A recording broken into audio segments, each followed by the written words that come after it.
une grande gigue russe de 2 mètres qui met des pains des deux côtés et qui se sent comme dans sa datcha moscovite quand il se pointe au Bercy. Ça vous sonne familier à l'oreille? Eh bien vous avez tort.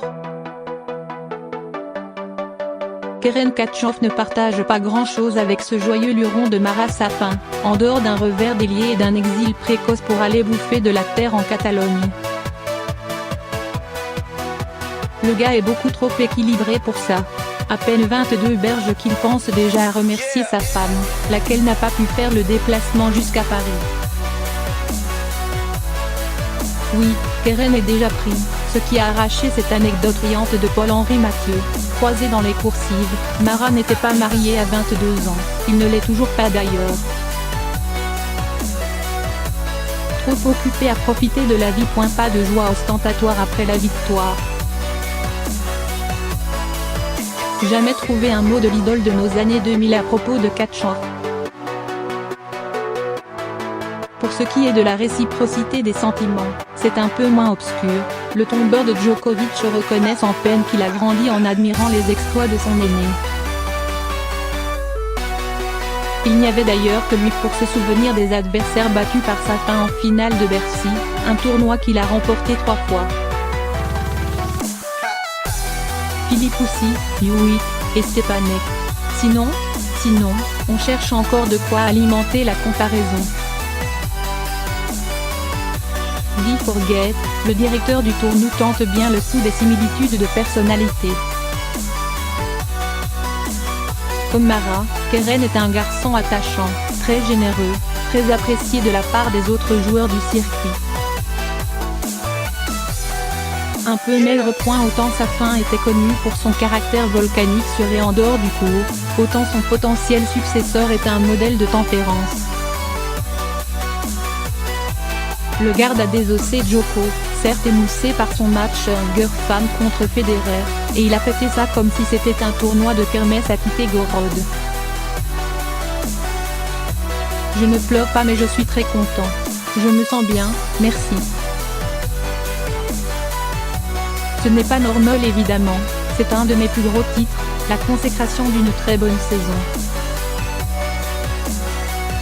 Je ne pleure pas, ok, mais ça ne veut pas dire que je ne suis pas très content.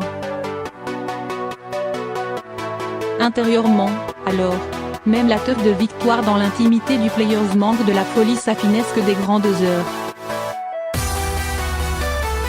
Vedran, l'entraîneur, qui a percé avec Ivan Izevich, nous congédie sans trop de manières pour regarder son portable, et la famille, frères, sœurs, cousins, Dieu que le champagne sans trop y toucher. Le sentiment que cette première victoire au Masters fait partie d'un projet plus grand.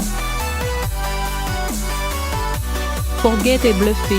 Au moment de conclure, il ne flanche pas, il est extrêmement solide, il met un genou à terre à Djokovic. Khachov semble très bien construit mentalement, il a montré qu'il était capable de tenir la pression quand il est dos au mur. Ce sont des choses qui ne trompent pas. Référence à ce début de match compliqué, quand Djokovic mettait ce qui lui restait sur le court pour plier la finale avant que le type en face se rende compte qu'il est bouilli. De 1-3 à 7-5 avec des coups de martien et une attitude générale remarquable si on considère la qualité de l'opposition. Pas mieux que Djoko pour faire le résumé, il a montré pourquoi on allait le voir souvent dans le futur. Désormais 11e mondial avec peu de points à défendre dans les 6 prochains mois, Keren a la tronche du mec qui va tout casser d'ici Roland, qu'il pourrait aborder top 5 sans forcer. Paul-Henri Mathieu, il a été monstrueux. La sérénité qu'il a dégagée assez hors norme. Sa gestion des émotions est impressionnante. Il a réussi à ouvrir une porte qui va lui permettre d'aller chercher des grands chelems. Des grands chelems, carrément. Comme Mara, le dernier russe à être monté aussi haut. Ce qui leur ferait enfin un autre point commun que leur ville de naissance et leur nationalité. Safin a gagné des tournois immenses, plus grands que celui-là. Souhaitons la même carrière à Khachov, juge Forget. Mais s'il continue à travailler comme ça et à gommer quelques imperfections dans son jeu, imaginez où il sera dans 1 ou 2 ans.